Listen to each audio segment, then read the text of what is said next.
Welcome back to Byronid 40k. I was recently asked how I would expand upon the Genestealer Cult portion of the Kill Team starter box. Now that's an interesting question because at the moment, unfortunately, the starter box is now officially out of print. But I still think this is a great question to cover, and I wanted to do this video because a lot of people might just have some neophytes already and maybe wonder what to do next, or maybe you're just going to end up with some somehow someday, or maybe you're just new to the cults, you want to start cults and you have no idea just what is good for the faction. So the first thing that I think you should pick up is a box of Genestealers. These can be found pretty cheap online, so it's not a huge investment, and Stealers have the best leadership in the entire faction, so even just one in a kill team helps you survive break tests a little better. They also have an 8-inch move, which means they can get into combat or onto objectives before your other troops can usually. So simply put, this means that they add some pressure to buy time for other things in your list to make it into melee, or they help you to dominate just a little bit more in objectives games with that additional 2-inch movement. When building these, I highly suggest you make one of them a mawstealer combat spec, so a Genestealer with an acid maw taken to 4 attacks through the combat specialism. This guy has a similar damage output to a lictor, so they're no joke against enemies like Marines or Deathwatch, which are relying on 1 to 2 wounds and a 3-up save usually. Another reason to add Stealers is that they're just the cult's only source of a veteran specialist. Now the movement of a veteran Genestealer in the early game is key for adding pressure and offsetting your opponent's plans. When playing melee factions in general, you just want to get something into close combat as soon as possible. Since a veteran specialist Genestealer can do this, it is extremely valuable to add, in my opinion.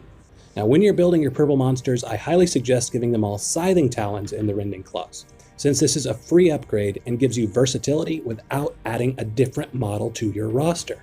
You can deal 3 attacks with Rending Claws against Astartes, or use Scything Talons, which reroll 1s to hit against something with an invuln save.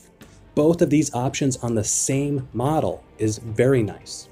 I also usually take Toxin Sacs on my Genestealers when I can afford it, so don't forget these, especially on that combat specialist Stealer with the Acid Maw. The Toxin Sacs are mandatory on him as far as I see it. Now after you get a few Genestealers, I definitely would get some Acolytes next. These have some of the craziest melee damage in the entire game, and the fact is I actually suggest 2 boxes of these because that way you end up with 2 heavy rock saws and 2 heavy rock cutters. I personally don't recommend the drills or the hand flamers on any of your Acolytes and kill team, but your mileage may vary. If you think a different way, put that in the comments for me. Let me know, maybe I'll learn something here.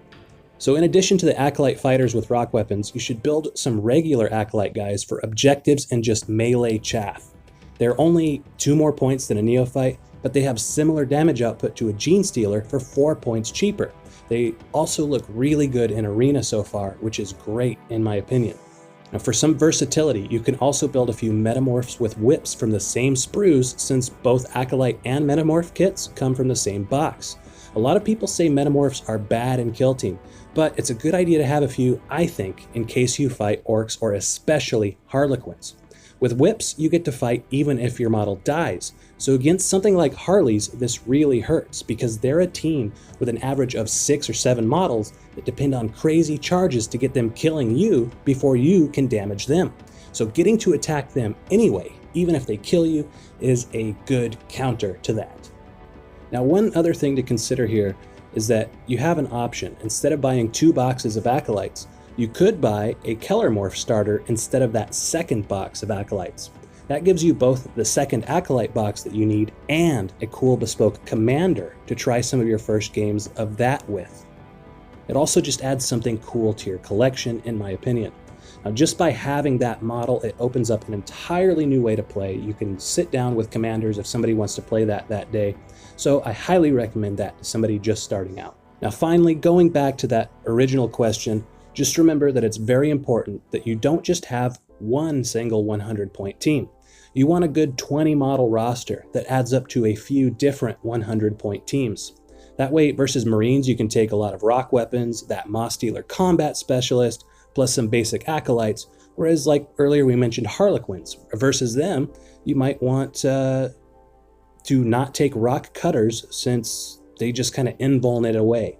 So against the Hartleys, you would want to use the Genestealers with Scything Talons, Metamorphs with whips, A neophyte flamer gunner taken as a demolition specialist, things like that. Think multiple attacks that force them to roll and fail those invuln saves. The game type that you're playing will also affect your roster a bit too. In objectives games, you might want to take more neophytes or regular acolytes to take and hold objectives.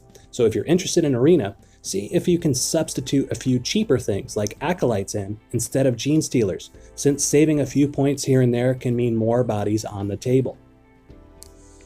So that's it. I hope this helps you new players coming into the cult. Be sure to like and subscribe if it was a good video for you. So did this help you? Do you see something differently or perhaps something that I left out? Let me know in the comments. Your thoughts and comments might just help another cultist, so be sure to share. And with that, this is Beernid40K signing off.